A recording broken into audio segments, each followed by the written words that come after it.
Эхо Москвы в Уфе и ProUFU.ру представляет рубрику «Говорим по-башкирски». Ситуация. Хәл. Чрезвычайная ситуация. Гадәттән тыш хәл. Чрезвычайная ситуация. Гадәттән тыш хәл.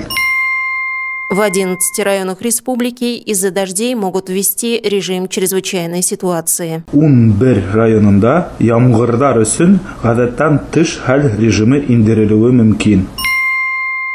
В 11 районах республики из-за дождей могут ввести режим чрезвычайной ситуации. 11 районында ямгырдар өчен гадәттән тыш хәл режимы индерелүе мөмкин. Эхо Москвы в Уфе и ProUFU.ру представляет рубрику «Говорим по-башкирски».